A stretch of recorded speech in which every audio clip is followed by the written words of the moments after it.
রাজশাহী সরকারি সিটি কলেজে আধিপত্য বিস্তার নিয়ে ছাত্রদল ও ছাত্র শিবিরের নেতাকর্মীদের মধ্যে সংঘর্ষের ঘটনা ঘটেছে। গতকাল মঙ্গলবার দুপুরে ঘটনা ঘটে। এ নিয়ে কলেজে উত্তেজনা দেখা দিয়েছে। অপ্রীতিকর ঘটনা এড়াতে বিকেলে কলেজ কর্তৃপক্ষ বহিরাগত প্রবেশ নিষিদ্ধ ঘোষণা করেছে।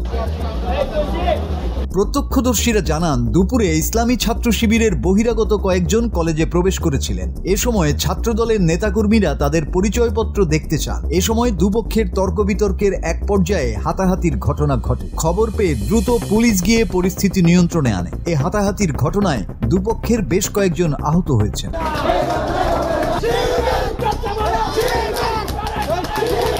কলেজ শাখা ছাত্র শিবিরের সভাপতি শাহিন রেজা বলেন, তারা কলেজে নবীনবরণ অনুষ্ঠানের প্রস্তুতি নিচ্ছিলেন, এজন্য তারা অধ্যক্ষের কাছে অনুমতি নিতে যান। আজকে কলেজে আমরা মূলত গেছিলাম আমাদের কর্মসূচি দিয়ে আমরা নবীনবরণ প্রোগ্রাম আয়োজন করব কলেজে।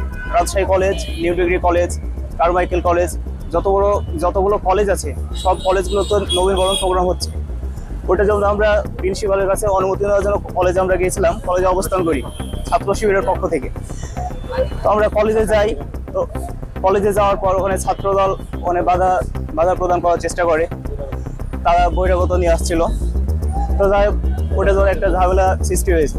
জানতে চাইলে সিটি কলেজ ছাত্রদলের সদস্য সচিব ইমদাদুল হক লিমন বলেন, শিবির এ কলেজে আমার কবর দেবে বলে হুমকি দিয়েছে। শিবিরের সন্ত্রাসীরা বহিরাগতদের নিয়ে এসে সিটি কলেজে অরাজকতা করতে চাচ্ছে। সিটি কলেজে তারা অরাজকতা করতে যাচ্ছে। আমাদের কাছে স্ক্রিনশট আছে।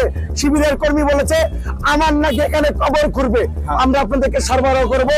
আমার যদি কবর খুঁড়তে হয় জাতীয়তাবাদী আদর্শকে এই বাংলাদেশে কবর দিতে হবে।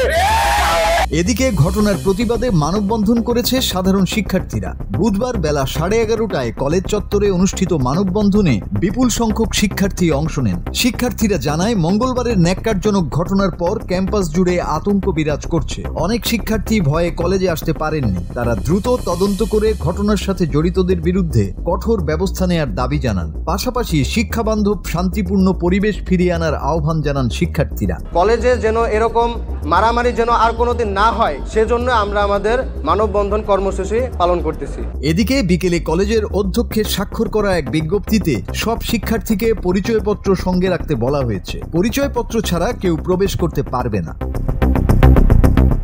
Bangla TV news desk.